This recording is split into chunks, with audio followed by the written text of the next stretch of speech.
Hey cinephiles, behold a stunning horror fantasy for the whole family. Guardians of the Galaxy Volume 3 is the best MCU film in years, the most twisted rom-com you're ever likely to see, and the first masterpiece of 2023. Welcome back to my monthly series wherein I curate a list of 10 new movies to watch. While my selection is based on release dates in the United States, they should still serve any cinephile as a list of films to look out for. Stick around after my countdown for a rundown of other new releases in addition to what the Cineflick community voted as the movie they're most excited to see this month. Without further ado, let's start the countdown.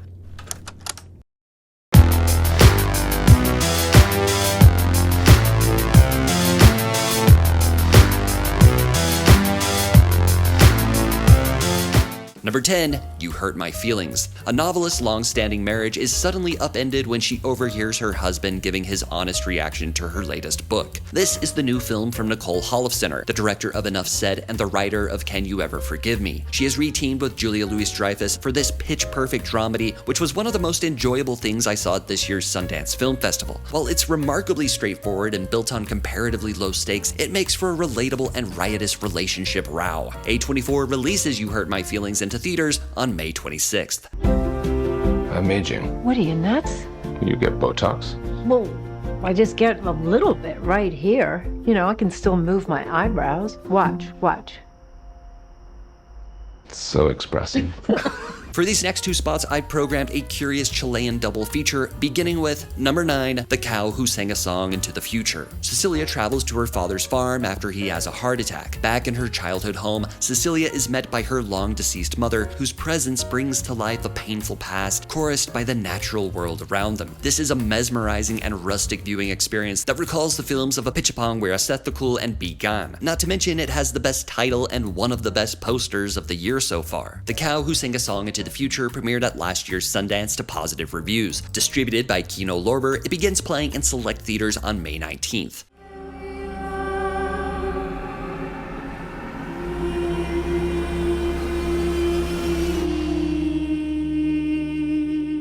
Number 8, Chile 76. When asked by her family priest to take care of a young man he is sheltering in secret, Carmen steps into unexplored territories away from the quiet life she is used to. This marks the feature-length debut of Chilean actress Manuela Martelli. What starts as an exquisite period drama morphs into a Hitchcockian thriller when Carmen finds herself entwined in political opposition at a decisive chapter in the country's history. Chile 76 premiered at last year's Cannes Film Festival, where it competed for the Camera d'Or, the award for Best First Feature. Distributed by Kino Lorber, it is now playing in select theaters.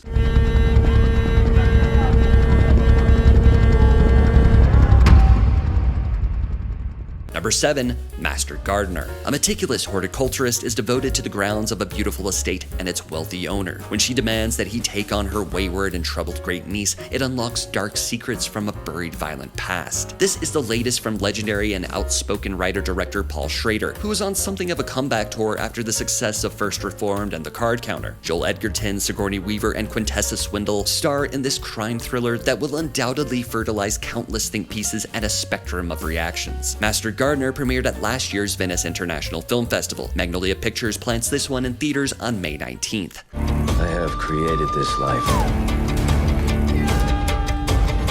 Filled it with rules. Now seems the time to break one.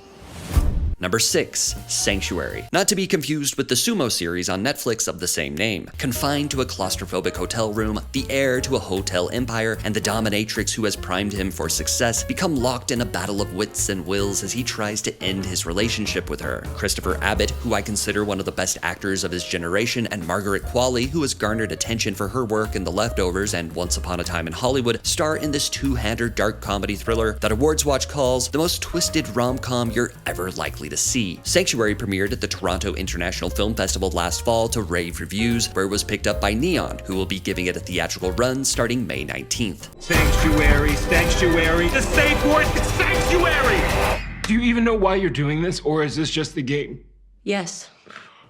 Well guys, I am relieved because for the first time in a long time, I can strongly vouch for a Marvel movie. Number 5, Guardians of the Galaxy Volume 3. Still reeling from the loss of Gamora, Peter Quill rallies his team to defend the universe and one of their own, a mission that could mean the end of the Guardians if not successful. He left out some important information, but that is the gist of it. I already had the first two Guardians films on the top shelf of the MCU, and this final outing cements that placement. This is not only the franchise's best foot forward since Avengers Endgame, this caps its own trilogy of beloved characters and a distinct directorial vision. This film boasts a certified fresh 82% on the tomato meter and an even higher approval from audiences. And while it may be tempting to hope this marks a change of tides for the MCU, this plays more like a bittersweet swan song. All the more reason to experience it on the big screen with a big crowd while you still can. Distributed by Disney, Guardians of the Galaxy Volume 3 is now playing in theaters everywhere. We'll all fly away together. Into the forever and beautiful sky. The story of me, take two.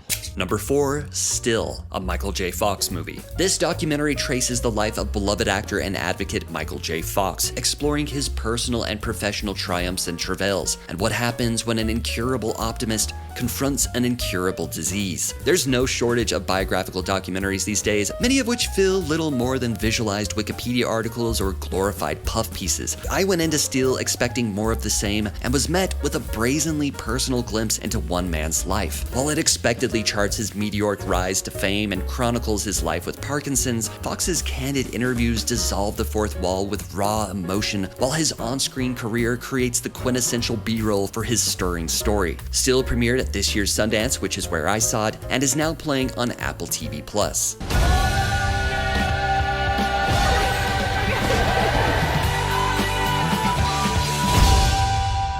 Number 3, RMN. A man returns home to his frightened son, jilted lover, and ailing father as their community is disturbed by the fears and frustrations stemming from hired immigrant workers. This is the latest film from Romanian auteur Cristian Mungiu, writer-director of the acclaimed 4 Months, 3 Weeks, 2 Days, Beyond the Hills, and Graduation. His work consists of complicated people in compromising settings, unshakable allegories rooted in reality. RMN premiered in competition at the 2022 Cannes Film Festival and looks to be another difficult but deserving watch. Distributed by IFC Films, it is now playing in select theaters.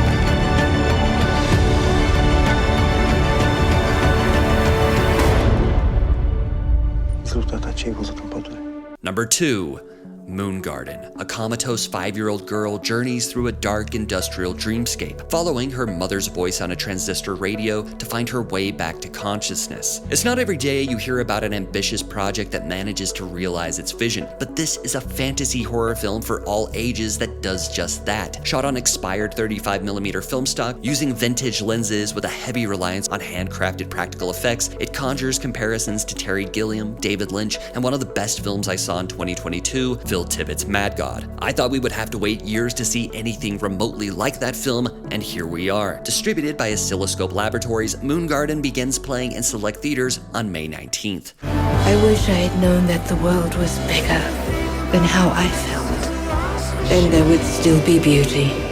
There would still be magic. Number 1, The 8 Mountains.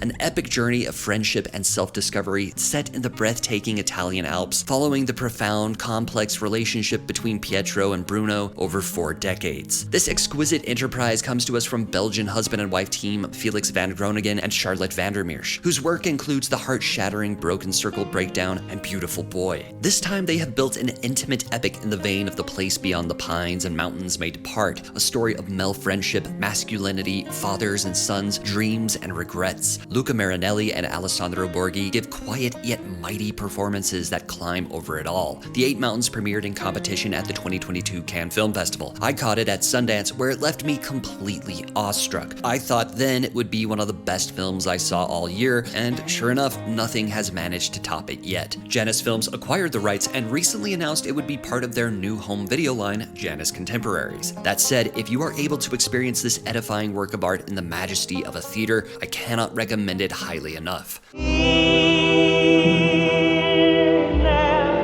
Guarda che c'è un mondo fuori da qui. Non preoccuparti per me.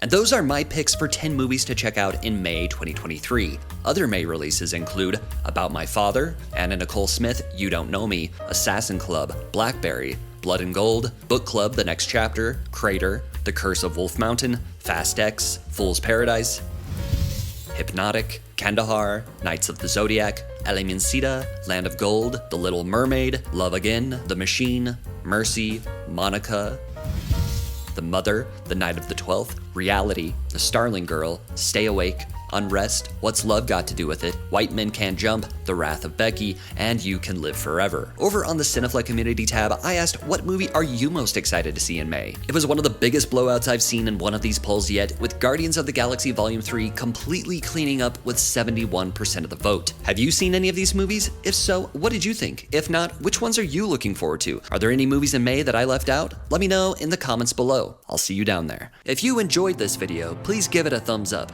Subscribe to Cineflex for video essays, film lists, and more. I got this! And click that bell next to the subscribe button if you'd like to be notified anytime I upload a new video. Thank you so much for watching. For Cineflex, I'm JS Lewis. Until next time, watch something good.